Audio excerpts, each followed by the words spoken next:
Now, we have seen the different types of integration. We have seen the evolution of computer. Now, what do you mean by the classification of computer?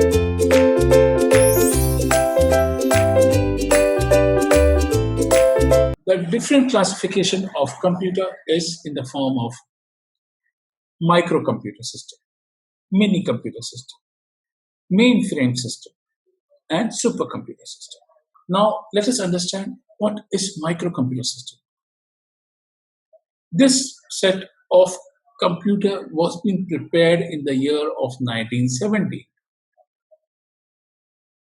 or it was being introduced in the year 1970, and it was being based on the microprocessor technology.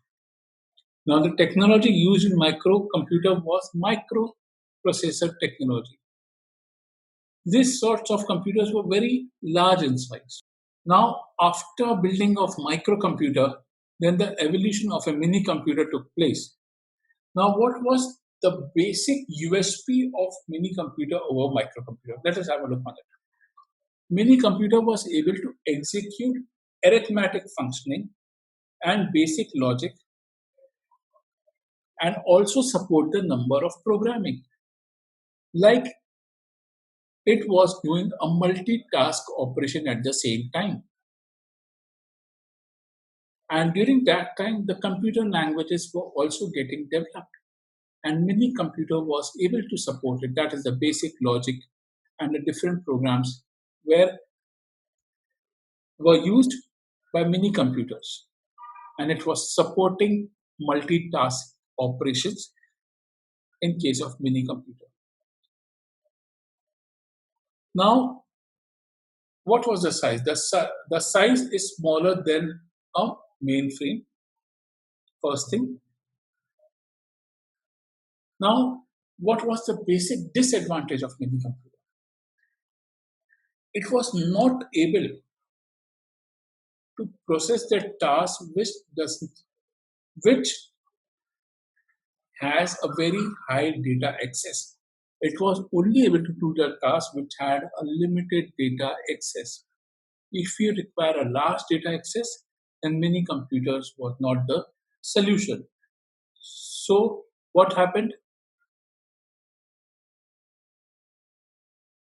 The evolution of mainframe system came into picture. Now, what is a mainframe? It processes the high databases. It gives us the high data values. The processing speed is fast. It is bigger than a mini computer.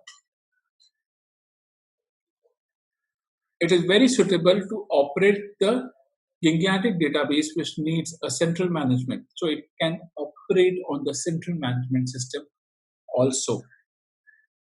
And it was the first choice of the different organizations as well as the government, because multitasking was possible, access to huge databases was possible, and secondly, the speed was higher as compared to mini computers. So this led into the development of a mainframe computer.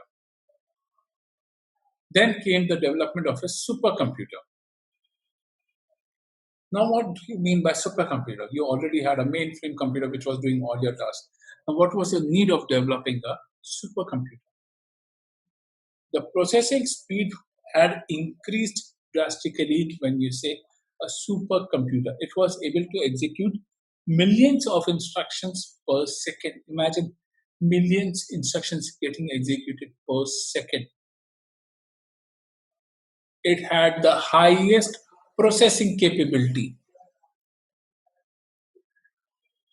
Secondly, high calculation, which included big value, also needed some sort of efficiency, which was being possible with the help of a supercomputer. Now, supercomputers are being basically used in the current scenario for some scientific researches.